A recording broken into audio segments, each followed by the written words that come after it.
It is a beautiful Monday night, and there's no better way to spend it than getting in a fantasy football draft.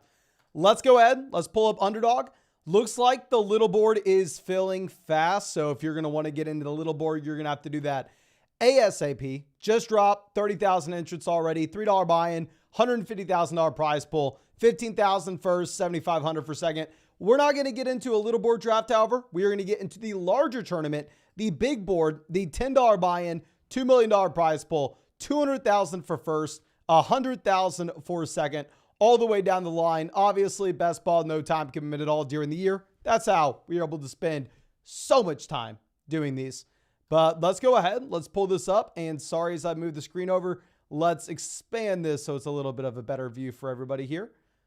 Okay, we're going to be at pick 3. We've done 2 of these drafts. I've only drafted them on the live streams. Y'all know once we are in peak draft season, I'll probably be getting in some puppy drafts and stuff off the live stream as well. But as of now, we've done 2 drafts. This will be our 3rd, all exclusively on the stream. And we will get in another tomorrow night as well. We got Lionel out here at 8. Happy to see you. Please let me know if you are in here. We got Vinesh out here at 6. We got Drew out here at 5. Beautiful. Beautiful, beautiful. I can't tell if anybody else is in here with us. Flyboy 14 Medic, longtime member of the flock, in at 7. Vadim in at 10. Miss Pittsburgh in at... Okay, this is a draft entirely full of people on the live stream. Thank you so much for coming out. And I don't know if you've heard of this, but there's such a thing as a haircut, my friend. Don't know if we have to run through the physics of that, but... Leonel says, live streaming every day till the end of time. Is sadly, no. We're not going to live stream every single day. CMC and Lamb both off the board. If we knew Cousins was going to be in Minnesota, I think I can make a strong argument to go ahead and take Jefferson here. But when we don't have that certainty of Kirk Cousins going back to Minnesota just yet, we will go ahead, pull the trigger on Tyreek Hill.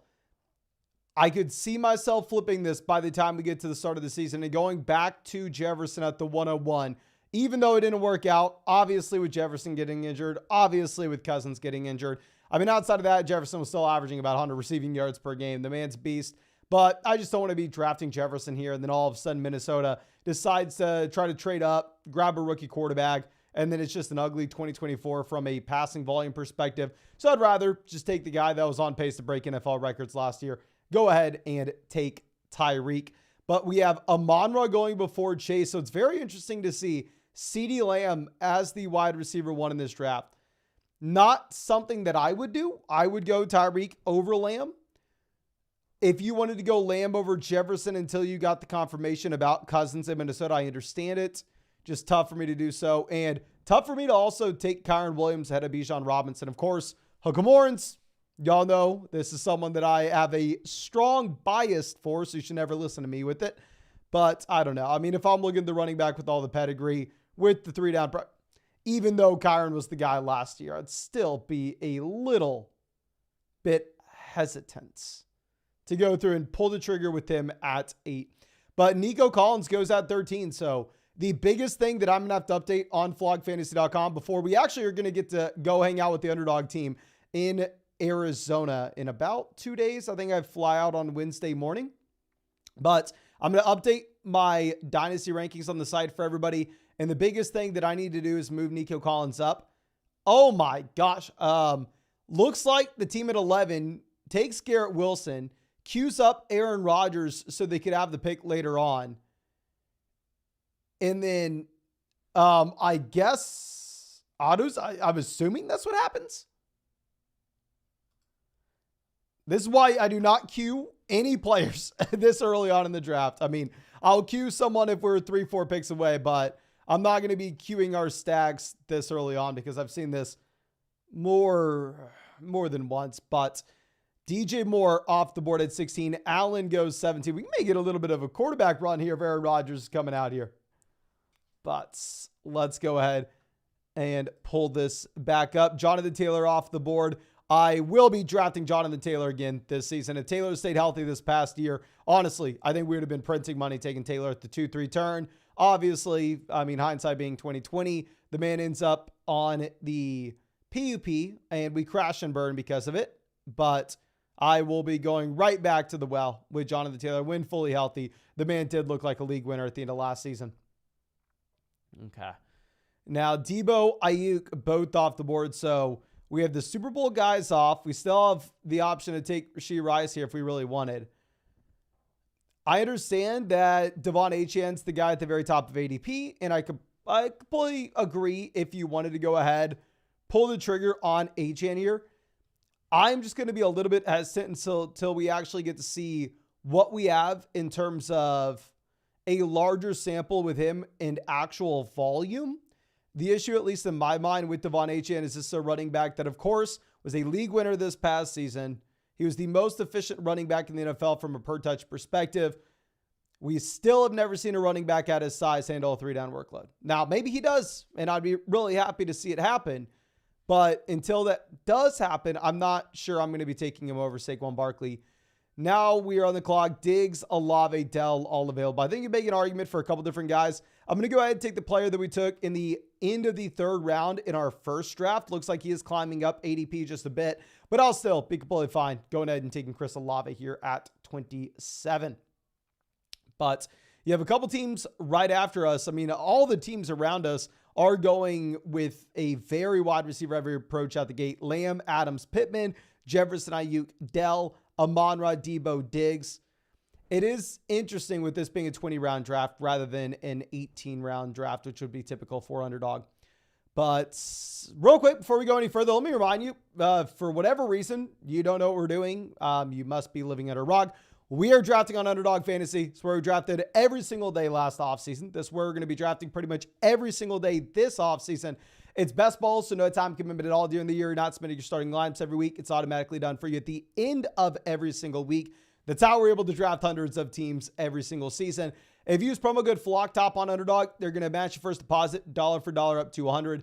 Plus, you will get our Dynasty Fantasy Football rankings. And I'd say now is the best time to hop on Underdog before the Super Bowl because you're going to get a Patrick Mahomes special pick'em, more than less than half a total yard for this next Sunday. And Underdog's also giving away $1 million in airdrops.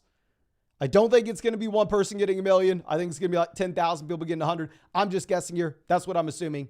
But giving away $1 million total for people who play pick'em for the big game on Sunday. So definitely say now's the time to hop on.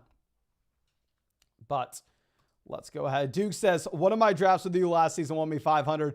Happy for you, my man. Thank you so much for being a longtime member of the flock. Jack says, will Chubb be missing time? Otherwise, how is he still available? I think there is a lot of uncertainty with Nick Chubb given the injury, and I wouldn't be too surprised if you see Nick Chubb last a while from here, my friend. Does Adam skyrocket up the boards with a rookie quarterback? I think it depends which rookie quarterback that is. John says, Olave in every draft for you so far. I will continue to take Olave if he's going in the third. Olave was going mid-second round this past year. Obviously, wasn't a great season for him in year two. But nonetheless, if we are looking at the overall profile, still someone I'm willing to bet on. Drew says, almost took Diggs at 20. Thanks. So, yeah, Diggs all the way at 29. Diggs was someone that, I mean, by de facto, one point of the offseason last year, we were taking him a lot in round one, primarily because we were fading Kelsey at 33, 34 years old. But, I mean, it will be interesting. Will be interesting.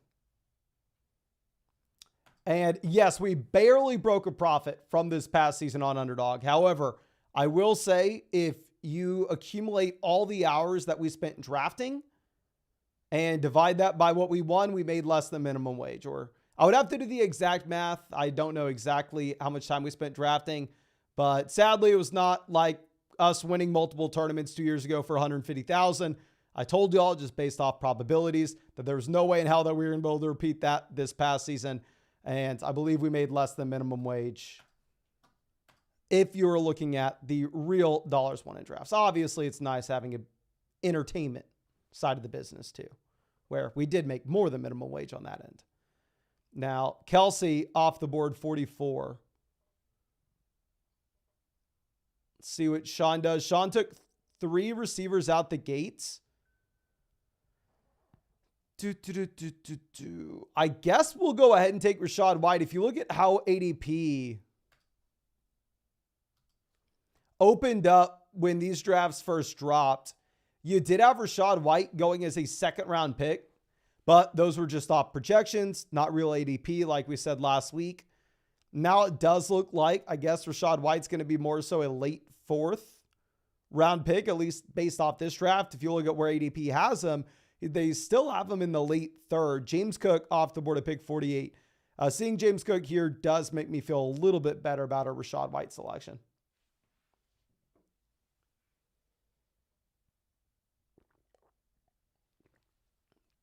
Okay, Addison goes 49. Addison, another player similar to Olave that we've taken in a considerable amount of these drafts. I believe the first draft we took Addison in was round 7. But speaking of 2 years ago, when we won $150,000 and won multiple tournaments on Underdog, my most drafted quarterback, and I believe my second most drafted player overall behind Josh Jacobs, was Patrick Mahomes. And where was he going? At the beginning of the 5th round. And back then I said, I'm sorry, I know I'm a fish, I know I'm an idiot, but if I get the opportunity to take Patrick Mahomes in round 5, I will do so every day of the week. And back then, the worry and why we were able to get him in round 5 every single time was because Tyreek Hill left for Miami, of course. Now, I guess it's probably with the uncertainty that you have of maybe, okay, what's Travis Kelce going to look like another year older? Maybe Kelce retires, blah, blah, blah. We can all sit here. We can all speak 1,000 different reasons on why Patrick Mahomes may not return value here in round 5. I don't care. I'm not taking Anthony Richardson over him. Just give me Mahomes. Okay. Now, Thomas says, hey, Mason, I've been busy. I now have the 101, 2, 3, and 4 in a 12-team dynasty PPR. We have 2 as our quarterback. Kittle is my tight end. I plan on taking Harrison Bowers. Who else should we target? It is a 1 quarterback format. Super simple, my friend. I think if you're in a dynasty rookie draft and you have a 1 quarterback format, the top 4 picks should be 4 players. They all are already off the board in this draft, or at least I assume they are. Marvin Harrison Jr., obviously 1. After that, I would be going Malik Neighbors, which it actually looks like Rome goes before Neighbors in this draft. No, Malik Neighbors goes at 36. Then we're going to go Rome. Then you're going to go Bowers. It doesn't matter what order you take those guys in. But I would say that we are going to be looking at those 4 being the clear top tier in a 1 quarterback dynasty league. And then obviously, if you're playing in a super flex league, you can throw in the top 3 quarterbacks as well. Okay. Now, and also I do want to point out that my Mahomes selection here makes me wish that I would have taken Rashee Rice back at the 2-3 turn. If I would have known that Mahomes is going to make it to us at 51, I think I would go back in a time machine and take Rice. However, I just had no idea Mahomes is going to make it to us at this point. Okay. So let's go ahead, and you have a run of receivers here. Kirk off the board. The best wide receivers available currently are Chris Godwin, Brian Thomas Jr., Christian Watson, DeAndre Hopkins, Courtland Sutton, Deontay Johnson, Mike Williams. So if you did not draft a wide receiver up until this point, you are going to be in a world of pain. The best players available, according to ADP, are going to be Nick Chubb, Tajee Spears, Ramondre Stevenson. Obviously, we had the question earlier on regarding Nick Chubb, asking why he hasn't gone off the board yet. I don't want to sit here and act like, oh, yeah, Nick Chubb, great value. I have no idea what the situation is going to be like for Nick Chubb this next season. I have no idea what his health is going to be like. My concern here drafting Nick Chubb at the 6-7 turn is probably that what we see every single year is early in the offseason, like right now, there are fish like yours truly that are going to go through and they are going to take these injured guys too high in their drafts, like I'm doing here with Nick Chubb. And once we get to late August, early September, and we are weeks away from the NFL season actually kicking off, if Nick Chubb's not good to go, if he's not ready, he ain't going in round 6. The man probably is going to go in round 9, round 10. And maybe he's a great value there, right? When he eventually does go off the board. But the thing is, okay, are we able to have the restraint to not draft him here in February and instead try to pick up the value later on? And I'm going to make another decision that we've made in pretty much every single draft up until this point. I know I'm an idiot. You point at me and laugh.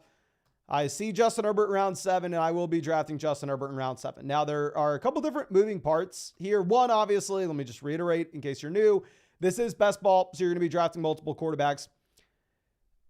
My hesitation with taking Herbert, one, obviously, we don't have a stack. We could possibly get Williams on the way back around. We'll see. But two, more importantly, if you're looking at these 20-round big board drafts, I'm typically going to want to opt in to, instead of going with a 2-quarterback build, in a 20-round draft, I'm typically going to want to go through and build around 3 quarterbacks. And when we take Mahomes here in round 5, when we take Justin Herbert in round 7, I don't necessarily know if this puts us in a position where we can go through and take that 3rd quarterback later on. I know for a damn fact, if it was an 18-round draft, there's no way we could. If it was an 18-round draft, we'd be stuck with these 2 guys. With it being a 20-round draft, if we were to take a 3rd, it's going to have to be round 15 beyond. We'll see if we can even pull it off, because obviously we are going to be in a world of pain right now with where we currently sit at wide receiver with only Tyreek Hill as well as Chris Olave. Okay. Now, so let's move this over. James, happy to see you, my friend. Happy to see you. Duke asking if Joe Mixon is a safe riser. If you look at the contract situation, it looks like Mixon's probably going to be in Cincinnati this next year. I know some people are excited about Chase Brown. And what's actually funny is same thing happened with Joe Mixon last offseason. If you remember, Joe Mixon was going, I believe, around round 7 last offseason. And a lot of people, just like Duke, identified Joe Mixon as that safe riser, and that's exactly what he did. He rose up draft boards, and now the question is, are we going to see that repeat? Obviously, Mixon drafted back in 2017, same year that you had with CMC, but Joe Mixon actually was the youngest running back in that 2017 draft class. He didn't necessarily see the same level of fall off as what you had with like Austin Eckler. He was drafted in the same class as Eckler, but he's much younger, so he drafted in the same class as our next guy with James Conner as well, so it is an interesting spot overall. Okay.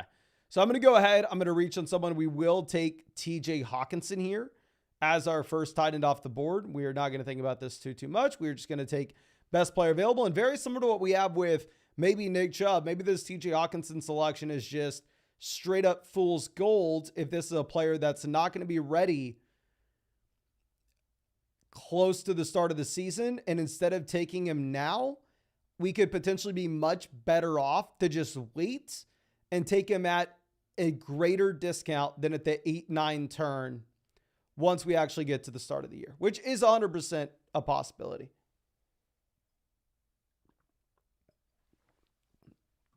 Okay. Bob says, why is Herbert lower than Lamar? Lamar was actually my most invested into quarterback from a dollar perspective last year, and I'll say Lamar should definitely still be ahead of Herbert. I mean, with Lamar, you have the rushing upside that Herbert simply can't match. So our plan all the way back around here was going to be to go through and to take Mike Williams to pair with Justin Herbert. Obviously, that plan looks like it is now out the window. I would say at the same time that we are in a very difficult position where we probably have to go ahead. We probably have to reach on a wide receiver, even if you would think that Javonte Williams is better value, which I personally probably do think that Javonte Williams is better value. It almost just simply doesn't even matter here. We only have 2 wide receivers.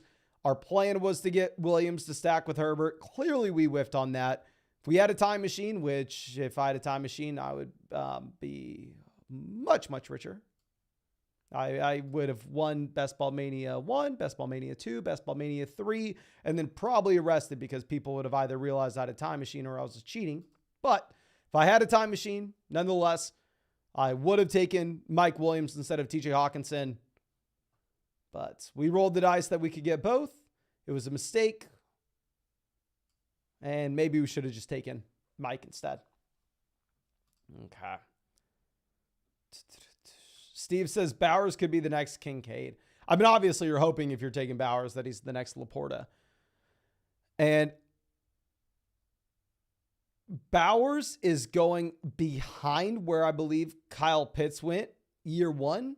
Year one, Kyle Pitts was going round 5, I believe, maybe round 6, which we faded him strongly because I'm not drafting a rookie tight end at that price, just to get suckered in the following year and draft him in round 3 when he was a bigger bust. Thank God. So Brock Bowers at 84 obviously looks rich on paper, but yeah, we've seen rookie tight end get drafted higher than this, and that was Kyle Pitts. But hindsight being 2020, obviously Pitts looks like a bust up until this point. Hopefully new coaching staff comes in, helps him out. But we can also say that I think Kyle Pitts was a better prospect than Brock Bowers. I understand Bowers, phenomenal tight end prospect, one of the best tight end prospects you've had in a very long time. But Pitts had the production profile. Pitts had the athletic profile. Pitts also was the highest drafted tight end like NFL history. So I know that we are wanting to just play revisionist history and remember the Kyle Pitts that's done nothing over the past 2 years outside of getting overdrafted. But if we really sit here and compare the profiles one for one, I do think that Pitts was the better prospect. Now, Troy Franklin off the board 115. I would have been really happy to get Troy Franklin at 118. Really like the prospect price here with Franklin compared to someone like, I don't know, Brian Thomas Jr. a little earlier on. Obviously, it makes sense to pay up for Neighbors. It makes sense to pay up for Marvin Harrison Jr.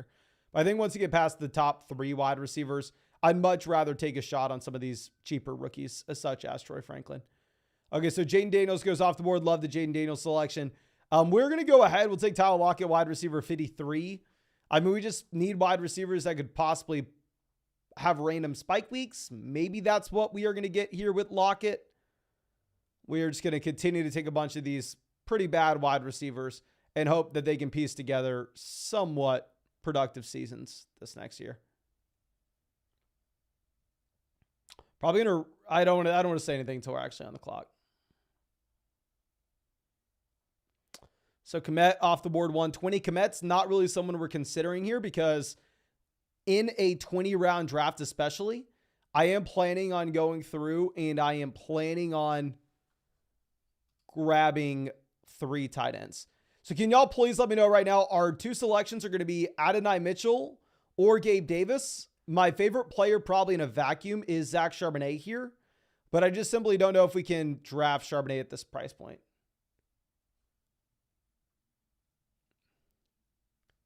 Honestly, F it. Let's just go ahead and let's take Charbonnet. Let's do it. Let's make the mistake, even though we don't need a running back and we are dying for receivers. 20-round draft. We'll go through. We'll take 5 running backs, 2 quarterbacks, 3 tight ends, and maybe 10 receivers. Duke says fade Davis. He's not getting signed. I mean, obviously, if Gabe Davis is outside of Buffalo, I think it's RIP Gabe Davis. But at the same time, Gabe Davis goes to Buffalo. He rises 3 rounds in ADP minimum, right?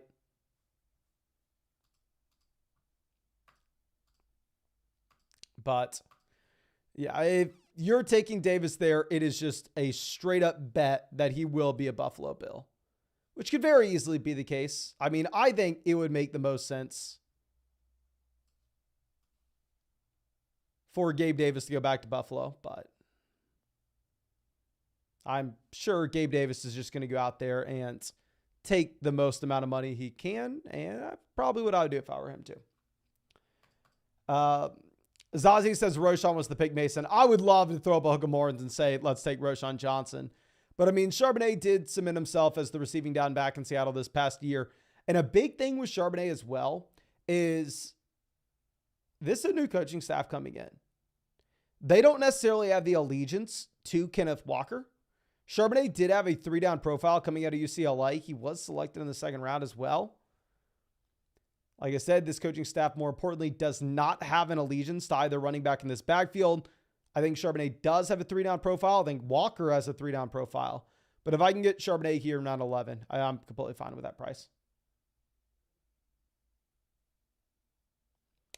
Jerome Ford, 140.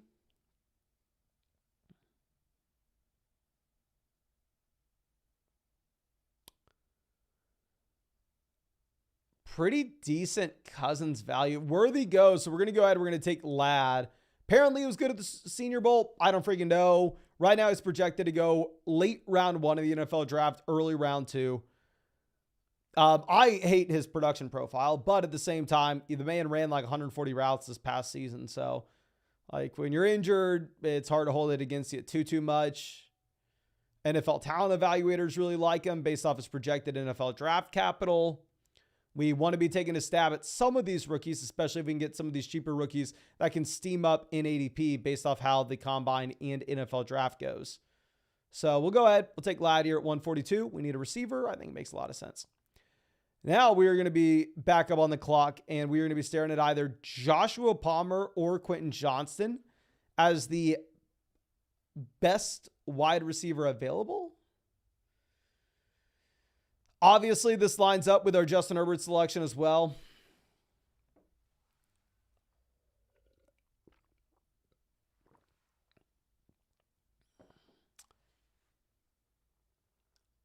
I just made an in-depth dynasty video that comes out on Thursday. Yeah, we're having to record them a little bit further out just because we're going to Phoenix to hang out with the Underdog peeps, like I said, but made that in-depth video of why Quentin Johnston essentially has no hope. And you could pretty much pencil in as a full-blown bust, but we need a wide receiver. It's a $10 buy-in, $200,000 to first place. We took Justin Herbert. We get some correlation here.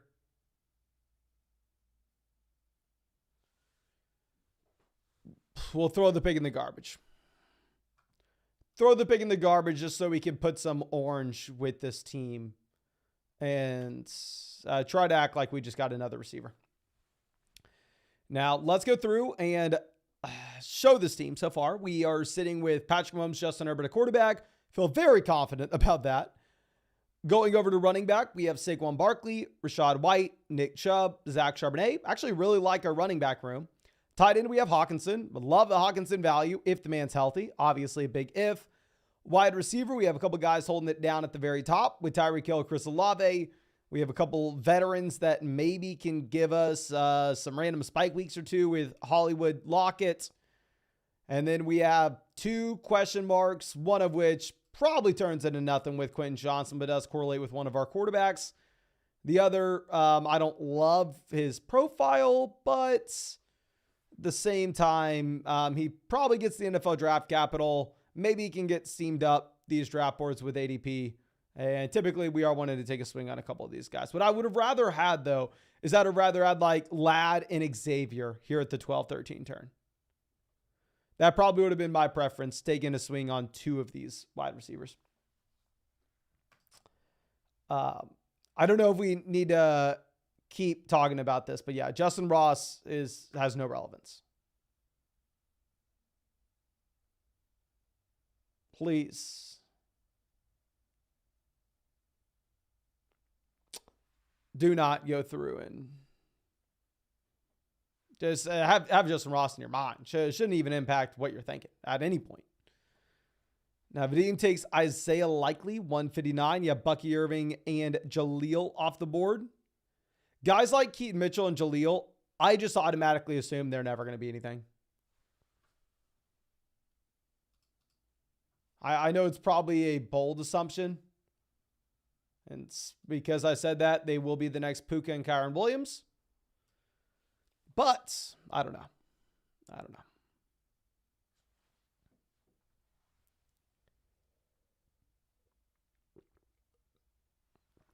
Really like the Drake May value, considering the fact that this is someone that's pretty much guaranteed to have a starting job this next year, and he has rushing upside as well.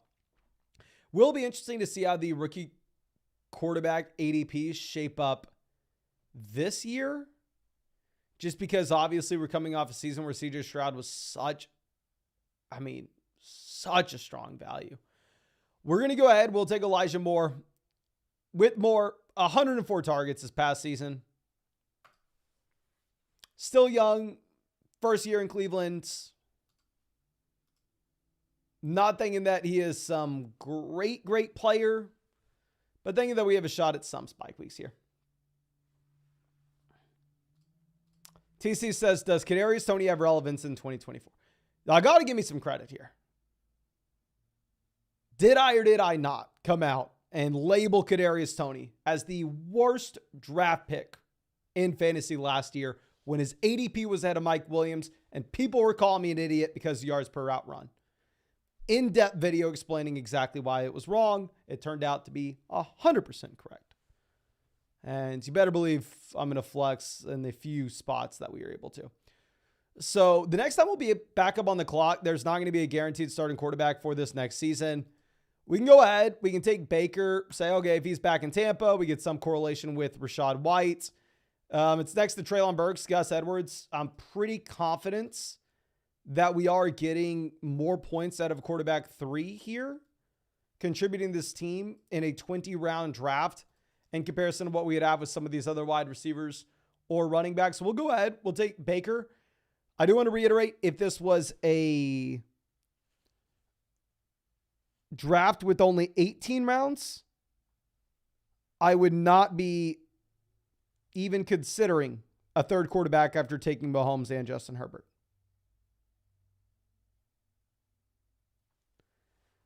However, with it being a 20-round draft, we do have a little more flexibility, and I think we do have the option to go through and chase some more raw points. Okay. Now, Vanish says, can you check out my team at pick 6? Okay, let's go ahead and let's look at this. So, pick 6, Chase Harrison out the gate. The Harrison pick's very interesting because this will be the most expensive rookie wide receiver of maybe of all time in redraft leagues. I can't remember a price tag being higher than this. Going back to Chase, obviously Chase top 5 draft pick with a solidified quarterback. Back his rookie season, he was a round 5 selection. I mean, he went from round 3 to then having the preseason drop struggles down to round 5. But yeah, back then Chase was a round 3 pick. So I'm not saying Harrison's a bad selection here in the middle of round 2, but it is a very interesting thing to think of where before we know landing spot, are you willing to crown him as the highest drafted rookie wide receiver of all time? Then after that, ETN at pick 30. I love the ETN value. Higgins at 43. I really like it, especially if we have Chase. I'm assuming that we were setting ourselves up to get Burrow later on, which doesn't happen. We go Kenneth Walker, 54. Kittle, 67. What I probably would have done is I probably would have taken Burrow at 67 to essentially just lock us in the Chase and Higgins stack. Najee, 78. I actually don't mind that value on Najee. David Njoku, Javonte, really like the Javonte value, really like the Franklin value, really like the Mitchell value. Yeah, really the only thing that I would have tried doing is drafting Burrow where you took Kittle. Okay, so let's move this over. So we have a couple tight ends off the board. We will be taking 3 tight ends in this draft. So let's swing this around. We have our 3 quarterbacks, so we cannot take another quarterback here. So you have Tyler Boyd as a free agent. No idea where he is going to end up. I actually really like our Zach Charbonnet selection now that we are looking at how this draft board appears. Corley, I actually don't mind his production profile at all.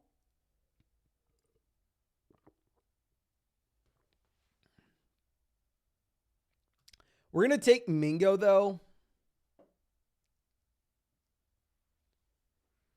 With Jonathan Mingo having the guaranteed draft, pretty much having a guaranteed role this next year. And it's unlike Quentin Johnston, where Johnston had great quarterback play and still fell flat on his face. Jonathan Mingo, on the other hand, was in the worst or one of the worst offenses in the NFL, right? Keep in mind, I really did not like Jonathan Mingo as a prospect. Horrible production profile coming out of Ole Miss. I don't know if I drafted him in a single dynasty league all year. But here, when we're talking about like wide receiver 81, might as well.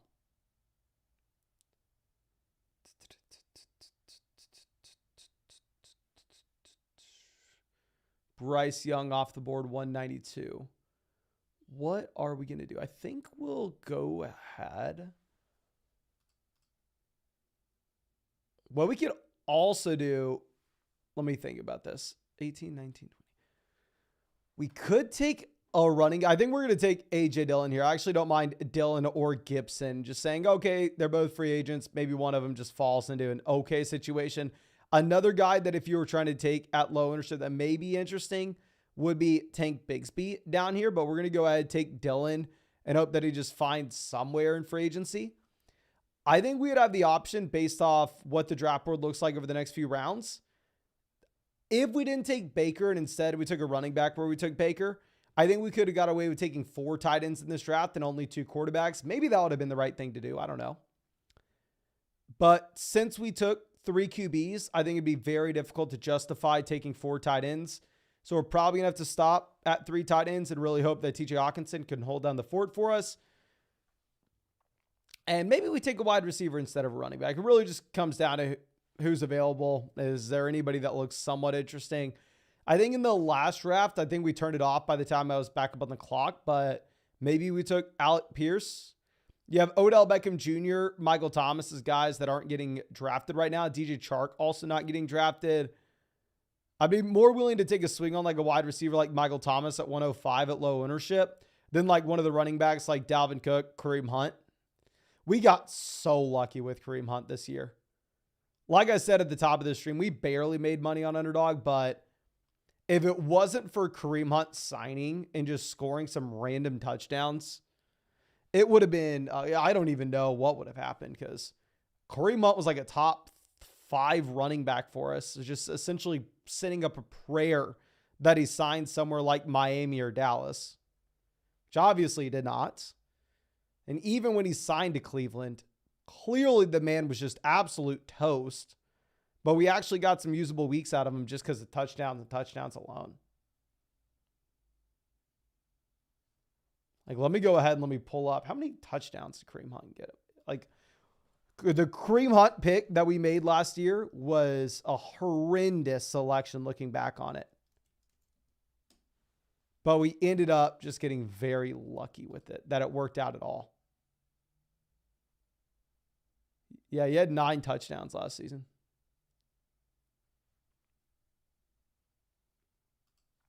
Okay. So we have Gerald Everett, Davis Allen, both off the board. Justice Hill goes. So let's swing this around. Burden goes to 11. This is just a gross range in general.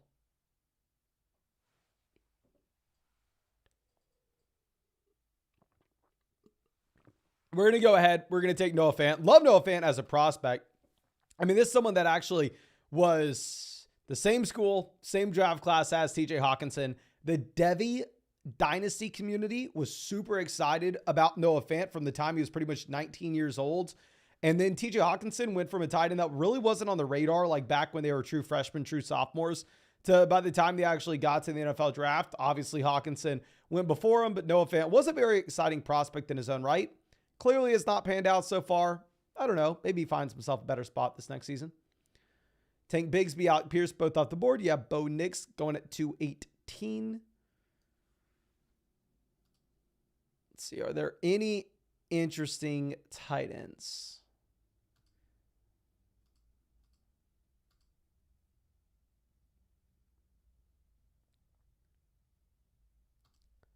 We're going to have to take a tight end no matter what. I don't know what we're going to do outside of that at wide receiver or running back. So we'll just take Dawson Knox because I know we need a random tight end that can hopefully score us a random touchdown or 2.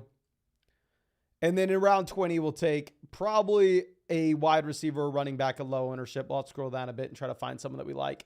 But let me go ahead and show off the draft board, ladies and gentlemen. Thank you so much for hanging out with us tonight. I will live stream another draft tomorrow night, and depending on the setup in Arizona, maybe I can actually go through and get a mobile live draft going for everybody, which would be a lot of fun, especially if I can get someone else on it for y'all so you don't just have to hear me blab on about nothing for 45 minutes. But yeah, should be a lot of fun. I will be drafting tomorrow, like I said. And of course, if you want to go ahead and get access 2 drafts with us. You can find the link in the live chat, find in the description. Promo code FLOCK, 100% deposit match, plus our Dynasty Fantasy Football rankings. A Patrick Mahomes special pick'em, more than less than half a total yard for Sunday. And on top of that, ladies and gentlemen, if you take a pick'em for the Super Bowl, you will get entered in to win a massive airdrop from Underdog Fantasy as well. Find that link in the description in the comment section. But thank you again, ladies and gentlemen. Really do appreciate y'all, and really hope that we're able to see you out with the live stream tomorrow night.